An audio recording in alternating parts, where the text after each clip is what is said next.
দারুণ একটা কাঁকরোলের রেসিপি নিয়ে চলে এসেছি। প্রথমেই ফ্রাই প্যানে বসিয়ে দিলাম জল গরম হতে।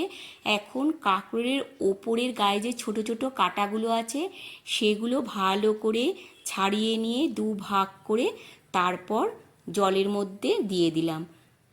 পরিমাণ মতো জল দিয়েছি, খুব একটা বেশি জল দিইনি, যাতে সেদ্ধ হয় সেইভাবে জলটা মেপে দিয়েছি। দেখো সেদ্ধ হয়ে গেছে, এবার তুলে নিলাম।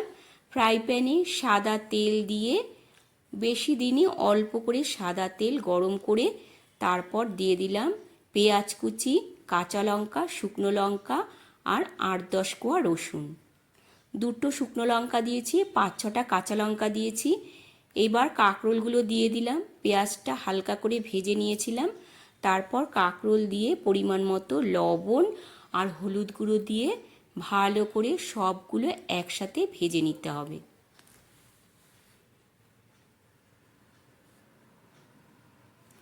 ভাজা হয়ে গেলে তারপর নামিয়ে নিয়ে ঠান্ডা করে নেব।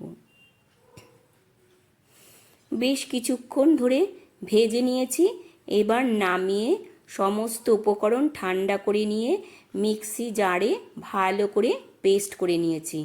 ফ্রাই প্যানে দিয়ে দিলাম কিছুটা সর্ষের তেল, একটা শুকনো লঙ্কা আর অল্প একটু কালো জিরে দিয়ে ফোড়নটা ভেজে নিয়ে দেখো এখন কাঁকরোলের পেস্টটা দিয়ে দিলাম। এইভাবে বেশ কিছুক্ষণ রান্নাটা করে নিতে হবে। অনেকটাই শুকিয়ে এসছে, দেখো সামান্য একটু জল জল ছিল, সেটা একদম টানিয়ে নিয়েছি। এবার একটা প্লেটের মধ্যে নামিয়ে নেব।